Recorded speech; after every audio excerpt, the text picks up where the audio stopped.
Hello.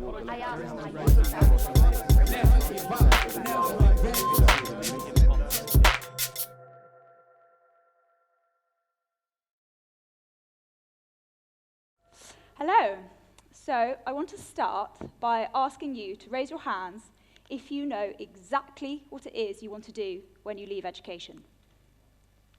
I can see about 6 hands. Okay. Now, I want you to raise your hand if you have a few more general ideas, or actually, you have no idea at all. Okay, that's the vast majority of you. So, not that long ago at all, I was sitting where you are today, and I had no idea either. I had no idea when I was at school, when I was at college, then at university, and when I finally entered the workplace in my early 20s, I didn't know then either. And what I want to do today is tell you a little bit about what I did about that problem. So, to set the scene, I want you to come with me to a wintry Monday morning in November 3 years ago.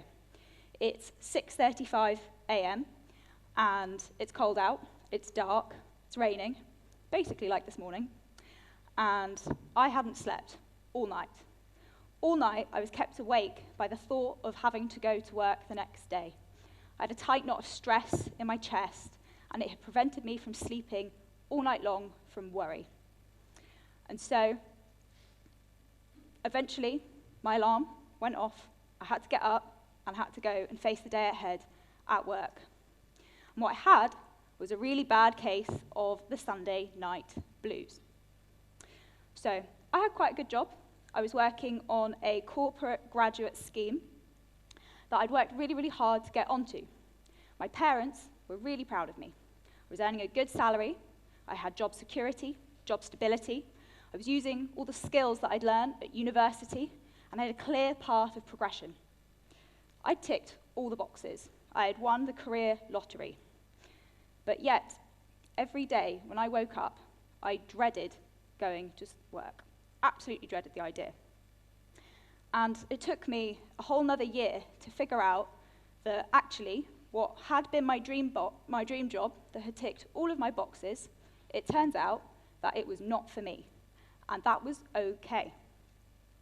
So, that begged the question, what on earth is for me? I had no idea. I was back to square one. So, in a fit of despair, one night, I wrote down a list of all the different careers I had ever wanted to try. Everything from when you're asked as a small child what you want to be when you grow up, and you say astronaut or firefighter, prime minister. So my list had 25 jobs on it. And they ranged from really traditional, sensible professions to slightly more unusual, but still fairly mainstream ones. Then the third category seemed completely random. There were things that I'd been told weren't real jobs at all. But they all had one thing in common. All of them were things that I'd secretly dreamed of doing my entire life, but for one reason or another, had never had the opportunity to fully explore them. But in my mid-20s, I was still curious about them now.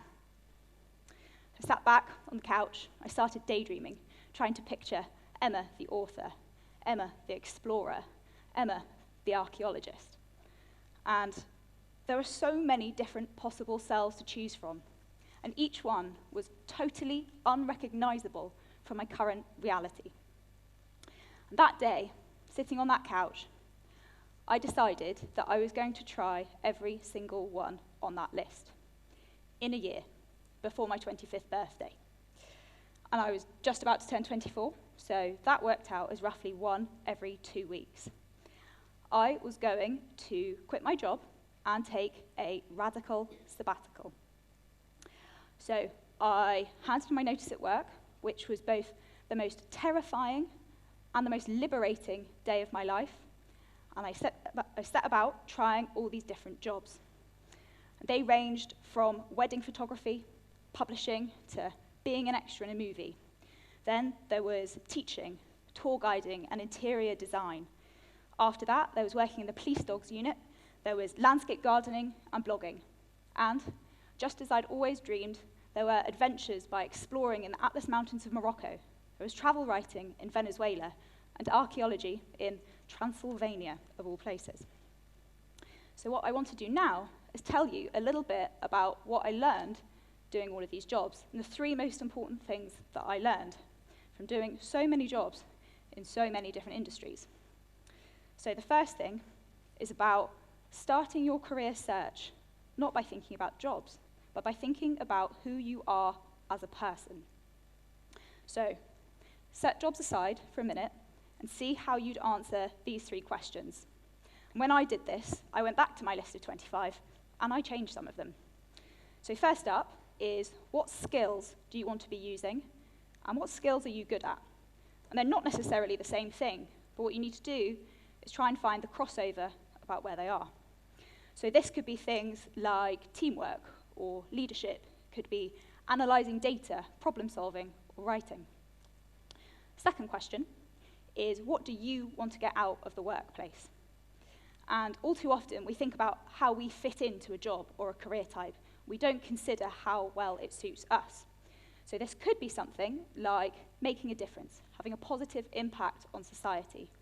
Or it could be variety, not wanting to do the same thing month in, month out. Or perhaps it's autonomy, you being in control of your workload. The third thing to think about is working environment. And this is something that's very often overlooked, and actually it can make a substantial difference to your happiness at work on a day-to-day basis. So, do you want to be a power dresser going into a slick city office? Or maybe you like the idea of doing something practical, outdoors, or using your hands? Do you want to be working for a large international company that will send you around the world? Or do you like the idea of starting your own business as an entrepreneur with your two best mates in your garden shed? Use your answers to these questions to objectively assess how well different sorts of jobs suit you. So the second thing I want to talk to you about is the sheer importance of getting multiple work experience placements in a diverse range of careers. So I think careers should be like dating.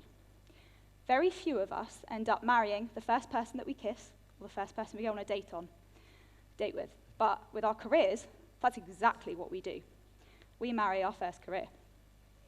And what I think we should be doing is dating around. We need to date a few more careers, because doing so allows you to make career decisions based on knowledge and experience, rather than based on assumption, hearsay, or perhaps expectation. And I think this point about assumption is really, really important, and it's something that I learned a lot more about during doing so many different jobs. There was one job in particular that showed that, and bizarrely, that was alpaca farming. So this job I got through Twitter, of all things. I sent out a tweet, said, quite like to try farming, don't know any farmers.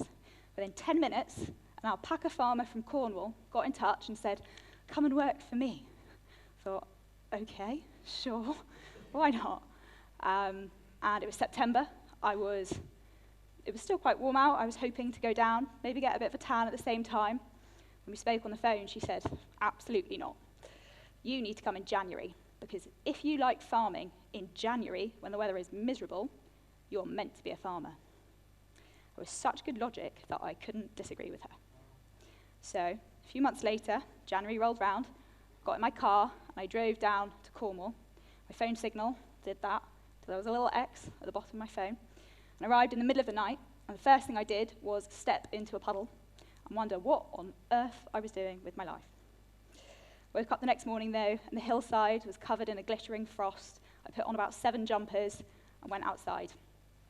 And I did all the things that I'd always thought I would do farming. So feeding animals, animal husbandry, helping the ewes with lambing. It was fantastic. But then it got to lunchtime and sat down with the farmer. She turned to me and said, that's less than half of what I do. Because to be a sustainable farmer in the 21st century, I have to be an entrepreneur as well. I have to actually make a living selling the produce from my farm. And she had multiple lines of business.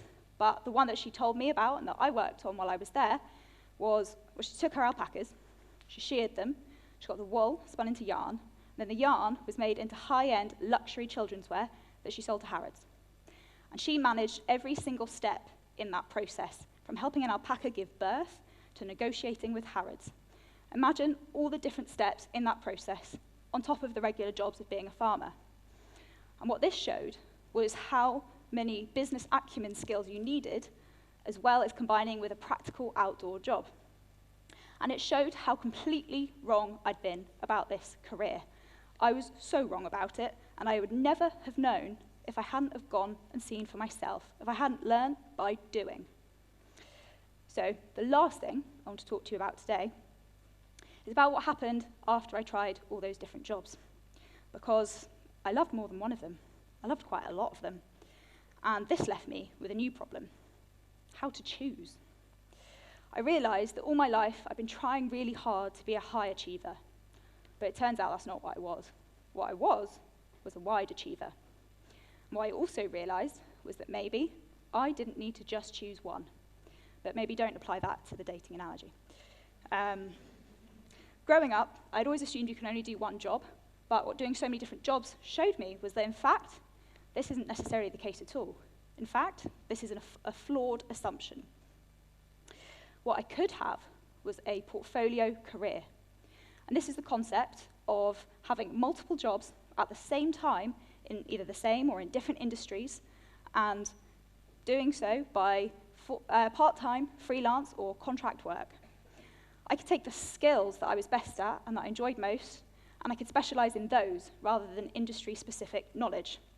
I could take my skills, and instead of applying them vertically in one industry, I could apply them horizontally in many. So if we fast forward a year, I'm now 26, and I finished my project just over a year ago. I chose to specialize in communications, both in terms of written and verbal, through speaking. And over the past year and a bit, I have officially had 7 jobs. And I see that as something to be proud of, not something to hide.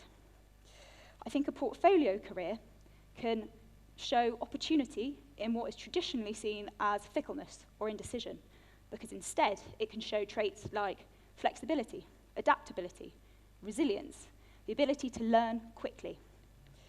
Given that 65% of the jobs that you will do don't even exist yet, and that our careers are likely to span well into our mid-70s as ultramarathons, and that we will have over 5 career changes, not job changes, career changes each, I think these are pretty useful skills to have. But ultimately, I think it's about happiness.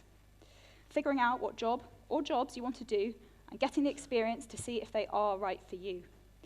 Happy people have been proven to earn more, both for themselves and for their companies or organizations, and to work harder. So it is in everyone's interest that you love what you do. Both yours, your friends, your families, the people you work with, and the people you work for. We often hear throwaway statements like, follow your passions or achieve your potential. But what I hope this talk has done has given you some insight as to how you can practically go away and figure those things out. Because these days, every day I wake up and look forward to the day ahead. And I don't think that I should be the outlier. I think that should be the norm, your norm. Thank you.